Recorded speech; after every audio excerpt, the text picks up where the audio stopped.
Padre nuestro que estás en los cielos, estamos delante de ti, Señor, por ese medios. Señor, prepara nuestra mente, prepara nuestros corazones para que nosotros puedan sacar provecho de tu palabra.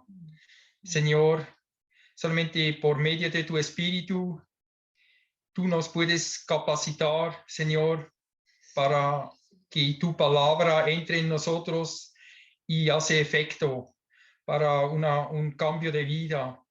Señor, ayuda también a Filip, dale de tu espíritu, dale la voz tuyo, no sus pensamientos. Señor, ayúdanos para que ese tarde es provecho para tu honra y tu gloria. Eso pedimos en el nombre de Jesucristo. Amén. Amén. Amén, amén. Así que vamos a seguir este capítulo de Juan 9, que es totalmente dedicado, capítulo completo, a esta historia de este ciego que nació ciego y que fue sanado por Jesús. El capítulo completo se dedicó a esta historia, así que por algo será que un capítulo completo se dedica a un solo tema. Es que hay algo importante que sacar provecho. Los versículos que vamos a ver hoy día son los versículos que tienen que ver con la reacción de los vecinos y la gente que lo conocían. ¿Me vas a leer, Manola, estos versículos del 8 al 14? Entonces los vecinos y los que antes le habían visto que era mendigo decían: ¿no es este el que se sentaba para mendigar? Unos decían: este es, y otros: no, pero se parece a él. Él decía: yo soy. Entonces le decían: ¿cómo te fueron abiertos los ojos? Él respondió: el hombre que se llama Jesús hizo lodo, me untó los ojos y me dijo: ve a Siloé y lávate. Entonces cuando fui y me lavé, recibí la vista. Y le dijeron: ¿dónde está él? Él dijo: no sé. Llevaron ante los fariseos al que antes era ciego, porque el día en que Jesús hizo lodo y le abrió los ojos era sábado. Aquí, como dije, tenemos los vecinos y los que antes lo habían visto que era mendigo, ellos decían. Así que los primeros versículos de 1 a 7 tenemos los discípulos como testigos del milagro. Solamente ellos. Y después vemos ahora, en estos versículos, vemos los vecinos y conocidos, hasta el versículo 14. Y después era el turno de los fariseos, del 14 adelante, y los judíos en general, el versículo 18. Después sus padres aparecen, versículo 19, y por fin aparece Jesús de nuevo para la conclusión del capítulo desde el versículo 35. Hay todo un abanico de gente que se posicionan frente a este milagro. Es como un evento ofrecido a la vista, a la consideración de diferentes tipos de gente, y vamos a ver las diferentes reacciones que tienen ellos frente a este milagro que hizo Jesús con este ciego en el nacimiento. El versículo 8 y 9. Entonces los vecinos y los que antes lo habían visto que eran mendigo, decían: ¿no es este el que se sentaba para mendigar? Aquí vemos una perplejidad. ¿No será ese? Es como, ¿se parece? Dice después. Pero el versículo 9, pero no sé. Algunos dicen que sí, otros dicen que no. Hay como una pregunta, una incógnita frente a esta situación tan particular. Y aquí yo pensaba en la realidad del cambio necesario en nuestras vidas. El cambio que sucede después de ser tocado por Jesús puede y debe ser visible. al punto de desorientar a la gente que nos conocían antes. Una conversión, alguien que pasa de la muerte a la vida, de las tinieblas a la luz, como este ciego que pasa de ser ciego hacia la vista, que fue tocado por Jesús. Alguien que está tocado por el Salvador uh, debería tener una reacción, una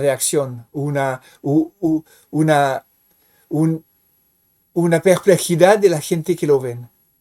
Recuerdan que Jesús dijo que no vino solamente a traer amor en la tierra, pero también la espada entre vecinos, entre el padre e hijo, etc. Hay una disensión que se crea entre la gente que tiene un corazón para creer y la gente que son incrédulos y que no quieren creer. Y aquí vemos esa situación donde vecinos, gente que lo veían todos los días mendigar en la calle, son capaces de decir, pero este no es. Porque hay una incredulidad tal en sus corazones que no se pueden abrir a la realidad que hubo un milagro. Y nuestras vidas es igual.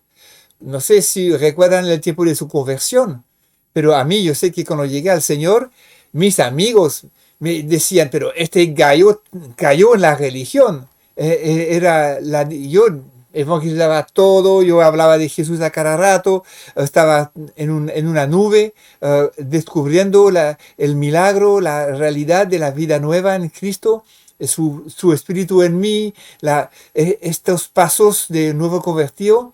Y la verdad que hubo controversias. Algunos amigos se quedaron y siempre siguen siendo amigos a pesar que no son convertidos, pero otros se fueron y nunca más lo vi. Tuvimos alguna situación con Manola donde fuimos a ver amigos una vez, donde fuimos a bañarnos quería bañarnos en el lago, nunca aparecieron los amigos, nos dejaron colgados. Y era como huyeron de la realidad de nuestra vida nueva frente a ellos. Y yo creo que es importante de medir la realidad de la conversión de alguien con el cambio que aparece en su vida.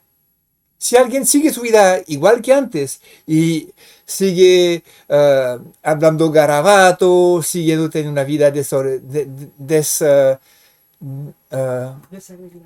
¿cómo?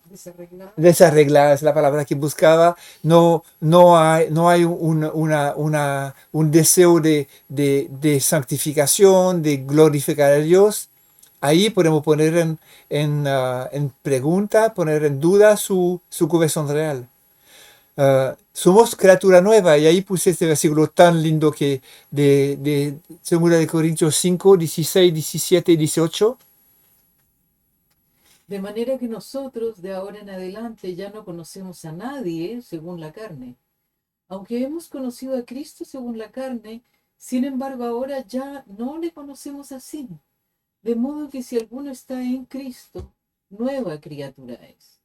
Las cosas viejas pasaron. He aquí son hechas nuevas. Y todo esto procede de Dios, quien nos reconcilió consigo mismo por medio de Cristo y nos dio el ministerio de la reconciliación. Hay una realidad de un cambio de vida. Somos nuevas criaturas. No somos como antes. Haya un cambio. Y eso debe ser visible.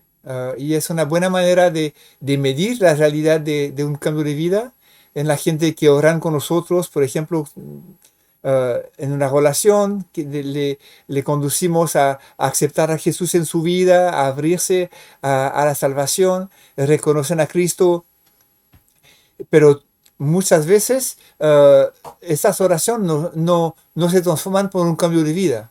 Quiere decir que la vida nueva no se asentó, no se realizó, todavía está en camino y tenemos que seguir para llegar a la madurez de esta vida. De hecho, este ciego mismo, después de su sanamiento, pasa por un proceso de cuestionamiento hasta tener una fe completa al final del capítulo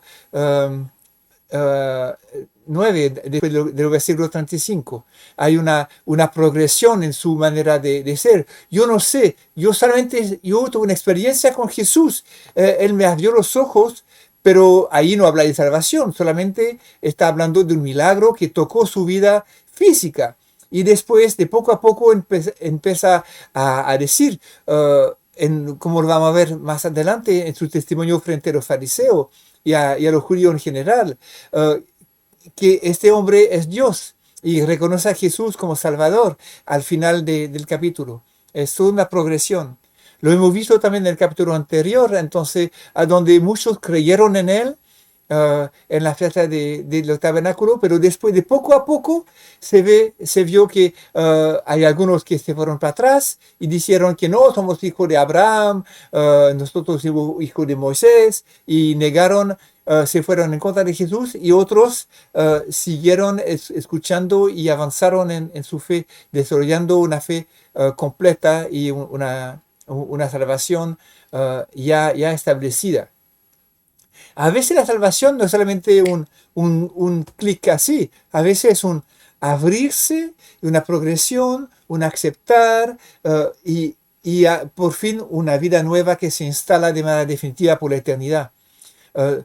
Hay veces paulatino, no es solamente siempre como Cornelio y su familia, los primeros paganos gentiles que se convirtieron, a donde creyeron, escuchando, el Espíritu Santo cayó sobre ellos, empezaron a hablar en lengua y profetizar, y ahí Pedro los bautizó. Hay situaciones así, donde es instantáneo y un cambio de vida total, y a veces más paulatino. Y de hecho, en los cristianos antiguos, en los hijos de cristianos más que todo, muchas veces pasa que ellos no te pueden decir cuándo se convirtieron, porque llegaron a una fe de niño, aceptaron las cosas como niño, y de poco a poco eso se hizo más personal para ellos a través de las pruebas de la vida, la decisión que tuvieron que tomar, la fe en acción en Jesús, para después sentarse en su vida como una fe salvadora de manera definitiva, con una fe adulta donde entregan a Dios no solamente su vida de niño, pero su vida de adulto. Y ahí piden bautismo y entran en una fe adulta. Y eso es muy común en los hijos de cristianos. Esta fe paulatina. Mi madre fue así. Mi madre, que creció como cristiana, pensaba ser adulta en la fe, se hizo bautizar a los 16 años, pero después cayó, se casó con mi padre, y que no era creyente, vivió una vida muy complicada por 14 años hasta que se divorció, y ahí regresó al Señor y entregó su vida como adulta, y ahora camina con Dios.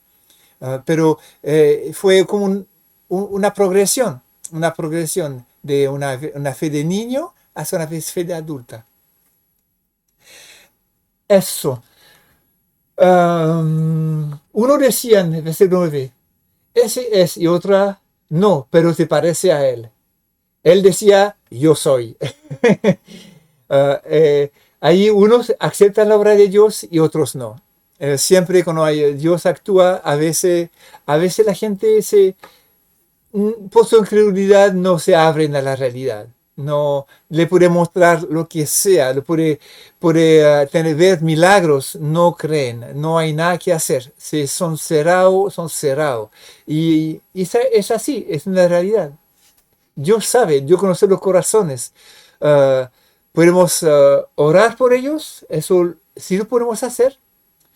Bendecirles en nombre de Jesús en nuestras oraciones, pidiendo al Señor que se revele a ellos, que lo convence, que el Espíritu trabaje en ellos, que lo convence de la realidad que Dios existe primeramente, y después que hay un Salvador, que es Jesucristo, que lo vas a juzgar, y que pueden poner su fe en Él.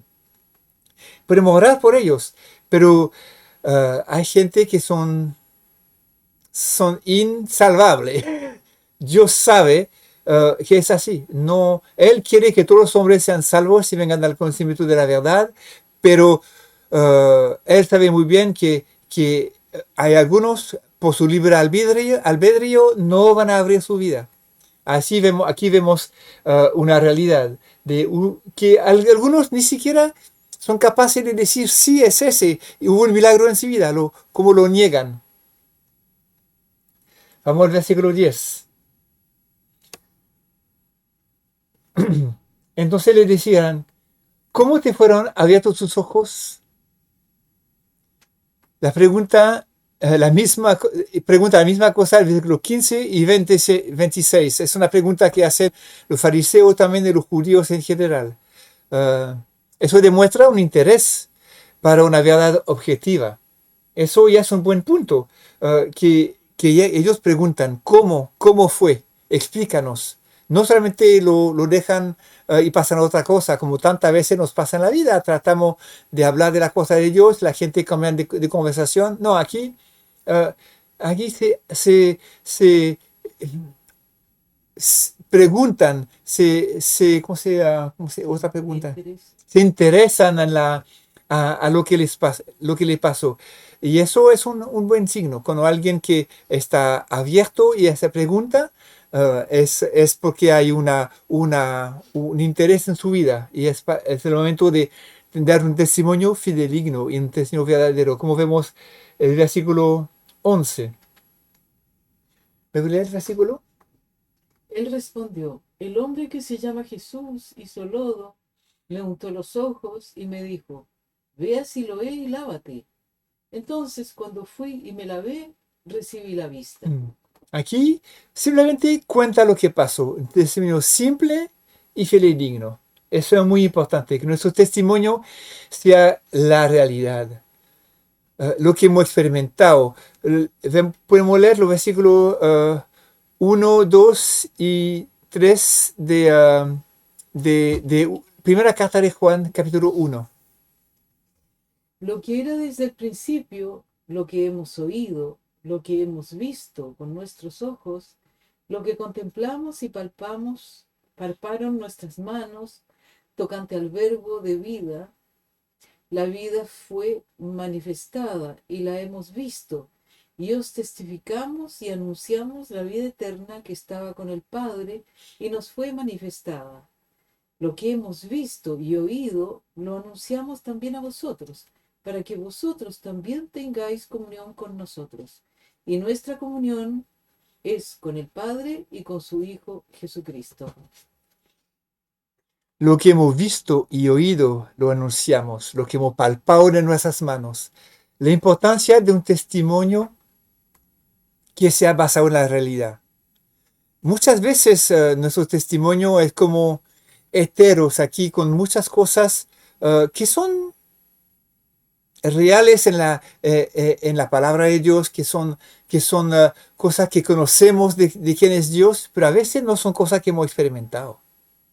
Y es importante testificar lo que hemos visto, su fidelidad, cómo nos condujo, cómo llegamos a la fe, cómo nuestro caminar real, lo que hemos palpado, lo que hemos visto, lo que hemos experimentado.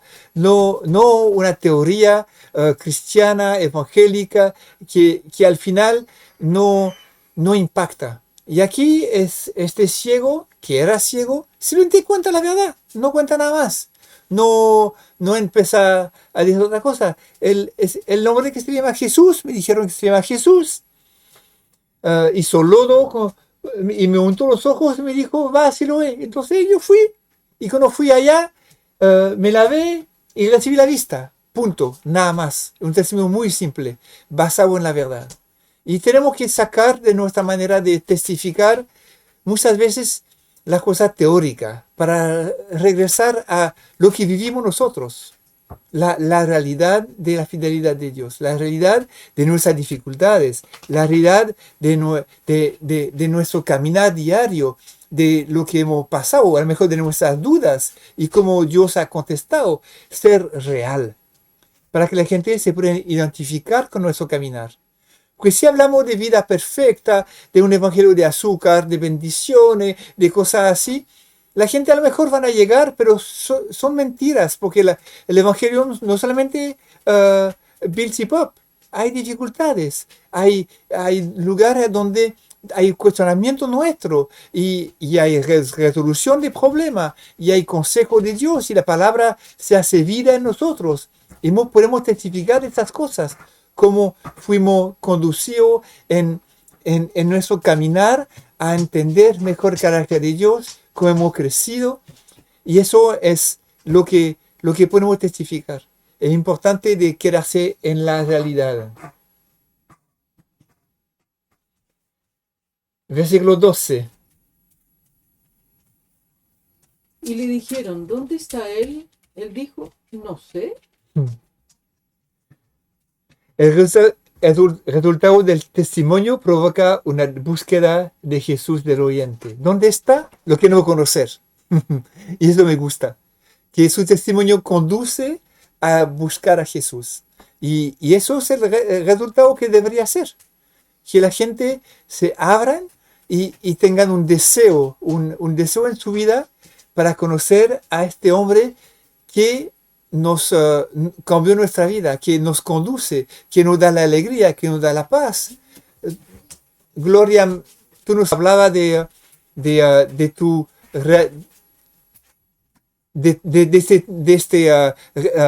reunión de apoderado que tuviste.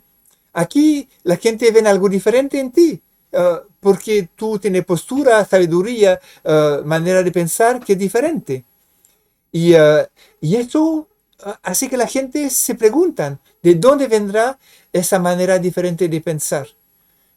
Y eso es lo más importante, que ofrecer, abrir, exponer, ser transparente en nuestro caminar. Y eso conduce a la gente a buscar a Jesús.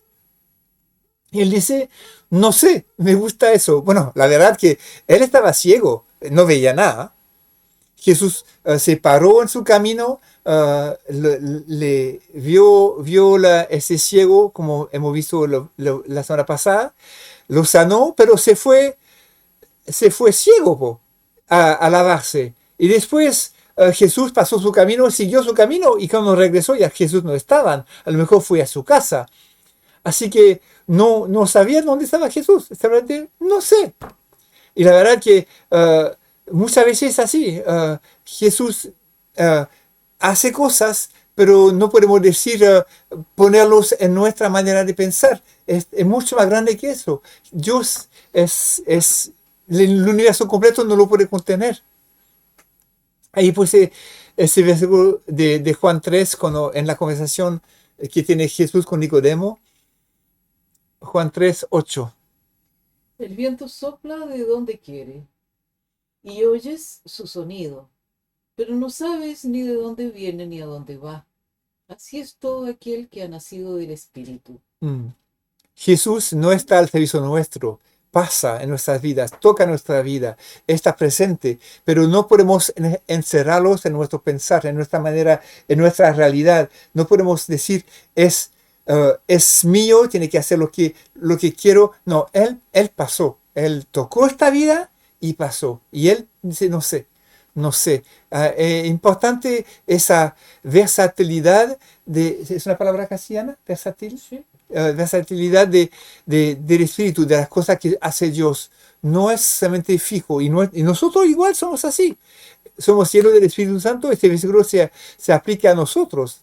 A veces la gente nos quiere arrinconar y nosotros vamos de aquí, vamos de allá, bendecimos, estamos libres, Dios nos conduce de manera no lógica según la lógica del mundo, pero por su lógica, la lógica de Él. Nadie sabe dónde va, de dónde viene. Así es todo aquel que ha nacido del Espíritu. Versículos 13 y 14, para terminar. Es más cortito hoy día porque no quería entrar en la fase siguiente de los fariseos. Pero está bien, no tenemos que hacer siempre una hora de reunión. Juan 9, 13 y 14, Manuela. Llevaron ante los fariseos al que antes era ciego, porque el día en que Jesús hizo lodo y le abrió los ojos era sábado. Así Así que estos vecinos que estaban con él y la gente que lo habían visto no sabían qué hacer con esa situación. Estaban una pregunta, ¿qué pasa? Y fueron a su autoridad, la autoridad que considera como la autoridad del pueblo, que eran los fariseos. Y el Sanedrín en general, los fariseos y los saduceos, que eran el Sanedrín. Eh, y aquí la pregunta que ellos tenían, pero ¿cómo es posible que hizo eso del sábado? De hecho, Jesús hizo mucho milagro los sábados. Era como provocativo. Y también era el momento en donde la gente se reunía en el templo, donde él interactuaba con ellos. El resto de la semana muchas veces la gente estaba en su trabajo, en sus quehaceres, y ahí Jesús trabajaba muchas veces en los sábados. Hacía sus milagros y también era una manera de demostrar que él era también maestro del sábado. Después de un milagro, no fue un milagro, después de en Marcos, cuando los discípulos están sacando espigas, se dice, espigas de trigo, caminando, paseando, caminando de sus desplazamientos, ahí lo acusan de trabajar, porque hay que saber que son tan estrechos de mente los fariseos de la época, porque es prohibido trabajar. Y el hecho de tomar una espiga y romperlo en sus manos para hacer este chiclet de trigo como hacíamos de niño, no sé si hicieron ustedes eso, pero de niño nosotros hacíamos eso. Rompía el trigo y sacaba los granos y hacía como un chiclet, como lo masca. Y hicieron eso los discípulos. Sacaron alguna espiga y los fariseos lo acusan de trabajar, porque cosechar trigo es un trabajo. Ir a buscar madera, leña para el fuego es un trabajo. De hecho, en Números mataron a un hombre porque fue a buscar leña el día del sábado. Lo ejecutaron, lo apiedraron. Son muy catetes con este tema los fariseos, porque hay que recordar que su santidad y su salvación venía de sus obras, de cumplir toda la ley. Y el sábado era una cosa muy importante. Así que léeme los versículos 27 y 28. De Marcos 2, 27 y 28 dice, también les dijo, el sábado fue hecho para el hombre, y no el hombre para el sábado. Así que el Hijo del Hombre es Señor también del sábado. Y aquí llegamos al tema del legalismo. De a qué punto nosotros pensamos que somos más cerca de Dios porque guardamos el sábado, porque obedecemos a la ley, a pesar que a veces la ley no tiene sentido. Por ejemplo, usted está en Lago Ranco, hay un semáforo, no sé si hay semáforo para peatones, pero usted ve a 500 metros de un lado, no hay auto, a 500 metros del otro lado tampoco auto, y el semáforo está rojo. ¿Se va a parar el semáforo, esperar que se ponga verde para atravesar, a pesar que no hay ningún peligro?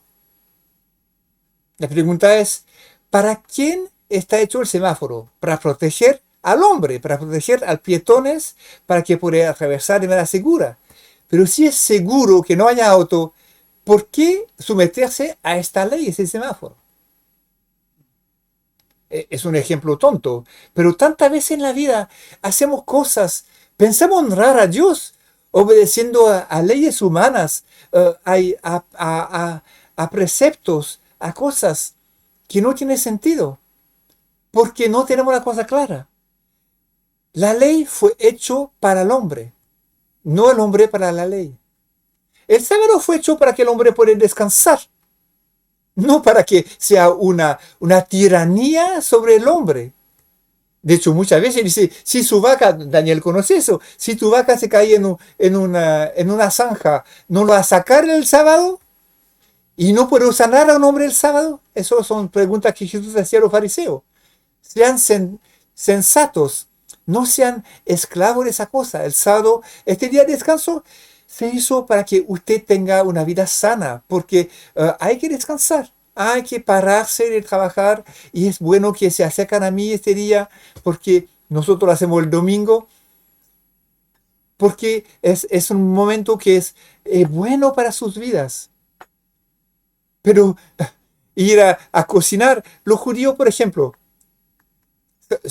todavía, recuerdo que, no sé si le conté una vez que mi madre trabajaba en un lugar donde había una sinagoga. En el primer piso del edificio donde tenía el taller de costura, había una sinagoga. En el segundo piso. En el segundo piso.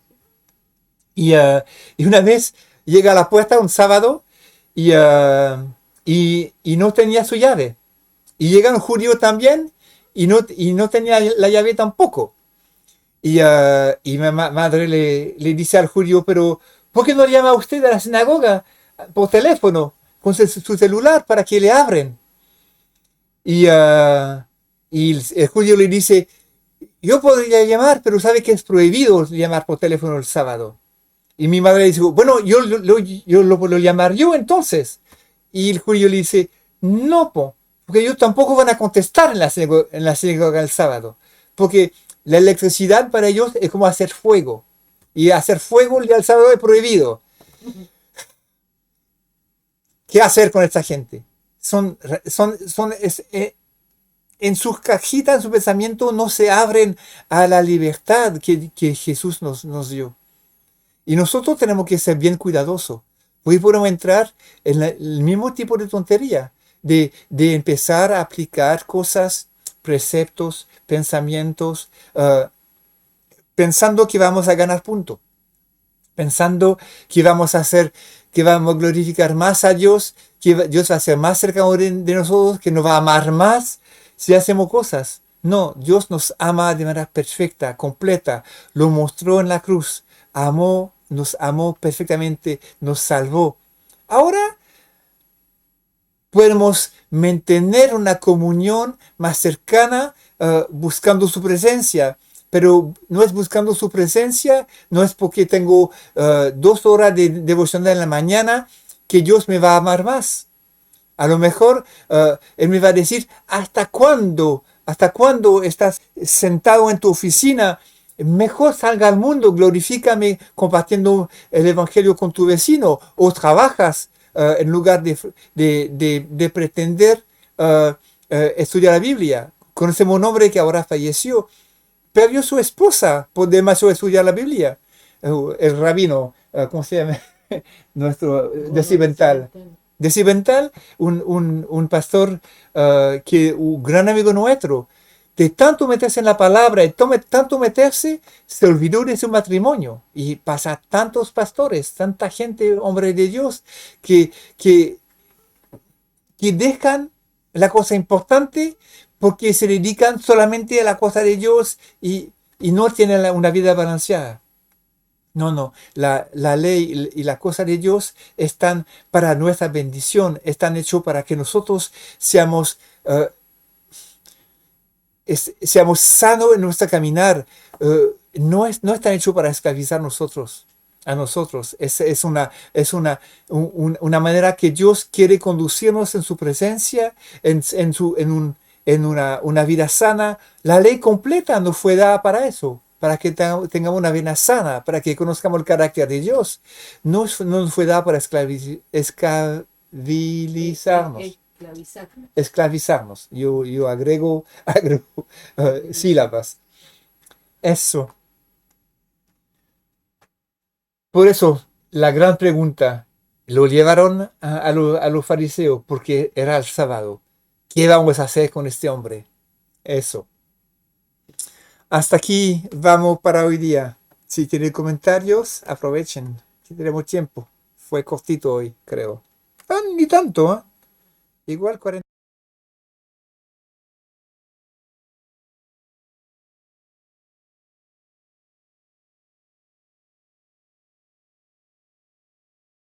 Gracias. Sí, por eso no es todos tenemos distinto forma, así como tú dijiste, así. Sí, la cosa que me va en la cabeza es como antes Zwingli y Lutero, ni ellos no eran unidos tampoco, ¿no? Como parece Lutero dijo, no tenemos el mismo espíritu así. Pero todo está avanzando y encuentro, yo personalmente pienso, cada persona que busca a Dios quiere honrar y no todos tenemos lo mismo método para honrar a Dios. Uno lo piensa de un poco de esa manera y el otro piensa quizás de un poco de otra manera. Pero hoy yo estoy en ese, ¿cómo se llama?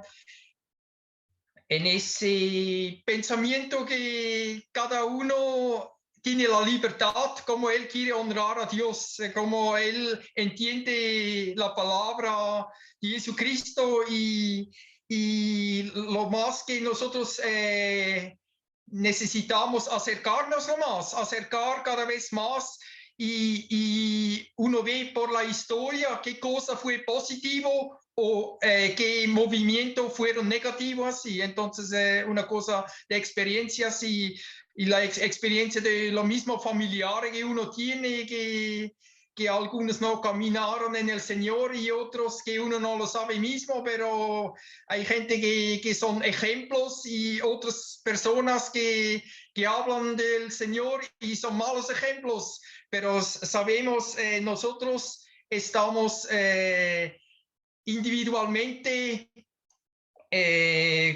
por la ayuda de Dios deben fijarnos el punto blanco y caminar como podemos nomás, ¿sí?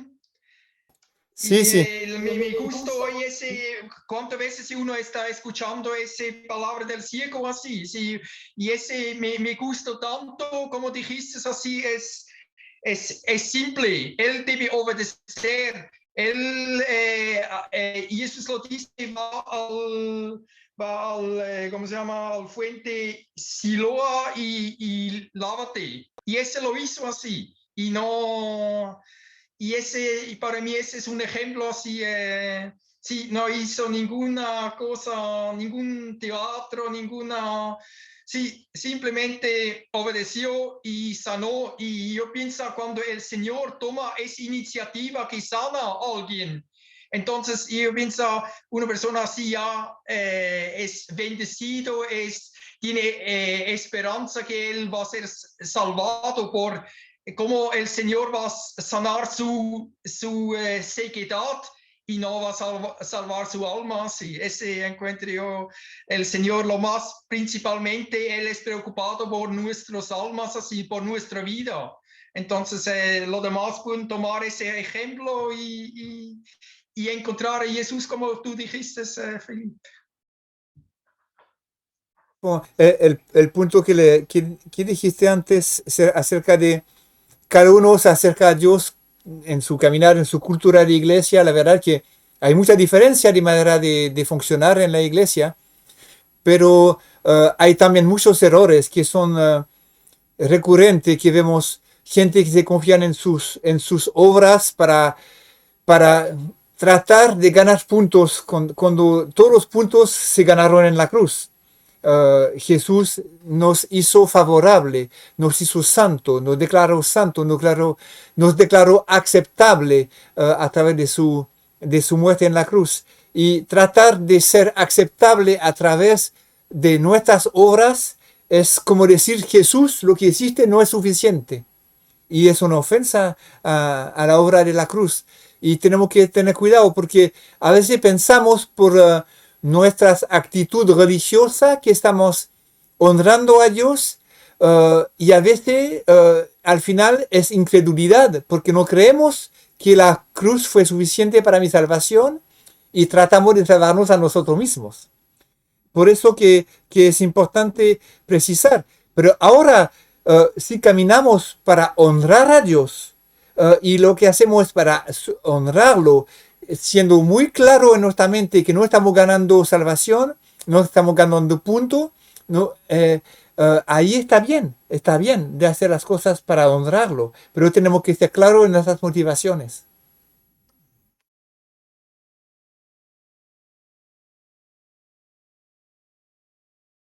pensando que uno va a forzarse por sí mismo, así, sí. Pero uno ve ejemplos en la historia que uno se da cuenta que las cosas que quizás 200 años antes habían mucha gente, líderes de iglesias que en alguna u otra llevaron una cosa a ese punto. Bueno, sí, la cosa de la salvación no es una cosa intelectual ni de saber, así es gracia de Dios nomás, y uno debe esperar esa gracia y vivir en su gracia. Y por eso si empezamos a calcular o empezar a pensar que uno sería mejor que otro, así ya estamos mal, no sé. Sí, pues exactamente, sí. ¿Qué decía? De estudiar la palabra de Dios es justamente de poner la brújula en la buena dirección. Es cierto Sí. que cada iglesia, cada cultura o cada época tiene sus preferencias en la palabra de Dios, porque de eso hablamos, ¿ah? Mm. Tiene sus preferencias en la palabra de Dios y avanza como puede, pero justamente el objetivo de estudiar la palabra es para que nuestra brújula se ponga en la buena dirección. Mm. Si cuesta que se ponga en la buena dirección, bueno, cuesta, pero ese es el objetivo Mm. y eso es lo que quiere el Señor. Mm. Sí.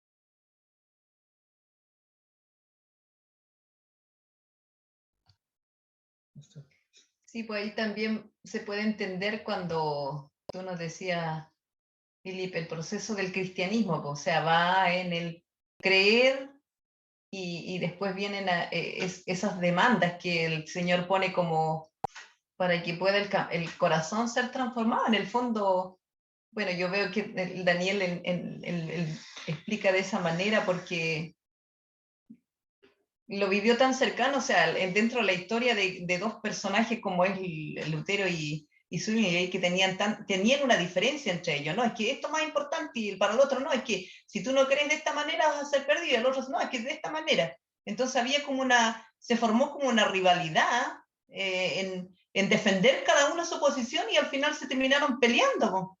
Entonces, ¿qué era más válido? Que al final ellos pudieran entender, bueno, mi hermano no está captando esta parte, pero aún así es mi hermano, entonces yo lo sigo amando como podía haber sido el correcto camino para ellos. Pero no, sin embargo y lo podemos ver también en Pablo y en Marcos, ¿no?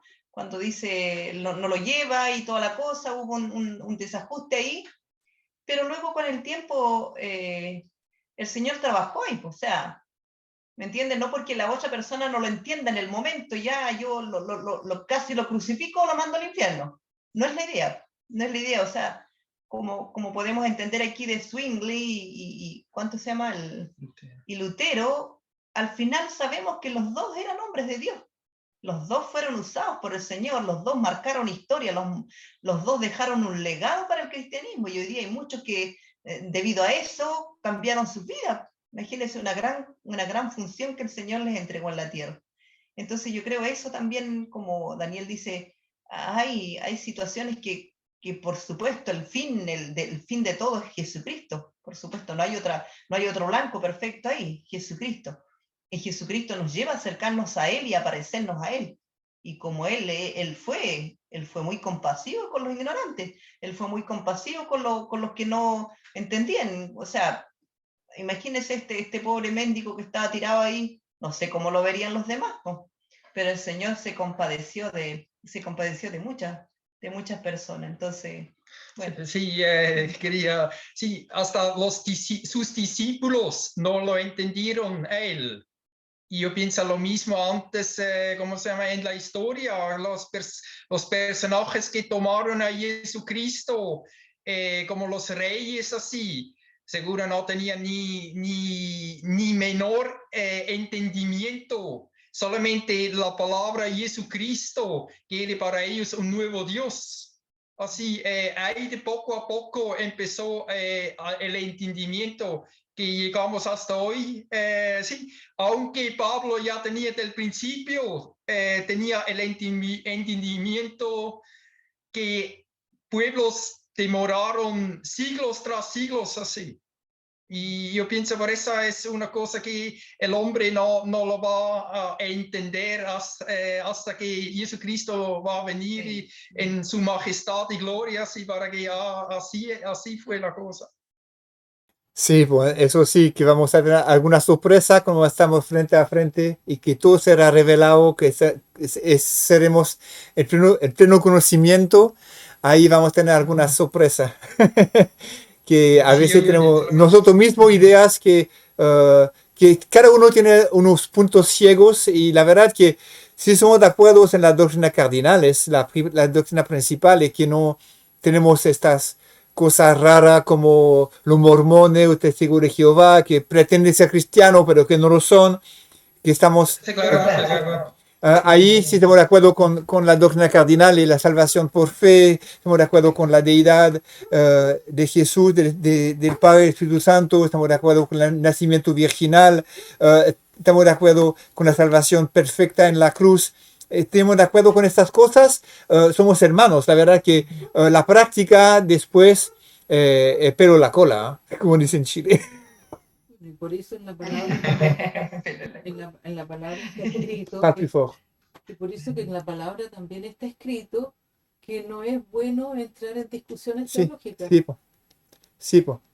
¿Por qué? Porque se termina como Zwingli y Lutero peleando entre ellos. No. Si ellos hubieran leído correctamente a Pablo, se hubieran dado cuenta que no tenían Que- para qué entrar en esa discusión. en esa discusión. Sí. Y lo mismo nosotros.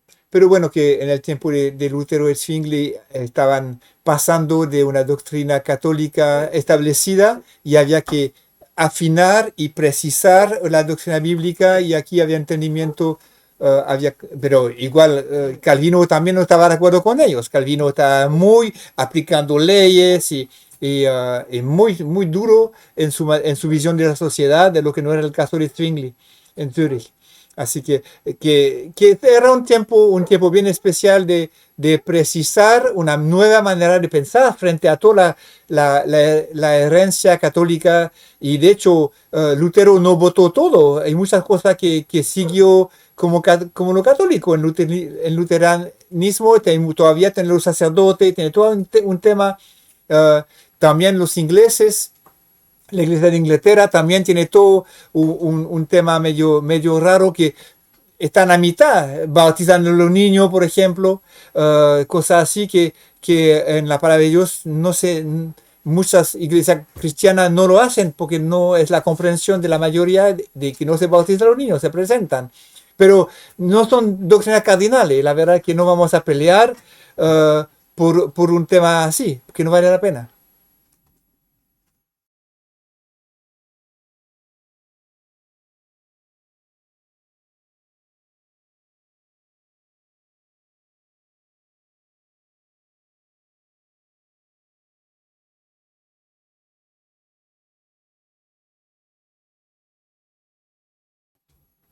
Otro comentario, terminamos. Terminamos. Sí, está bien. ¿Puede orar, Ya, Helen? Helen y su bebé. Oremos entonces. Bueno, yo la verdad que de repente cuando están los dos aquí medio intranquilos, escucho un poco y a veces que uno se cae y ahí estoy. Pero igual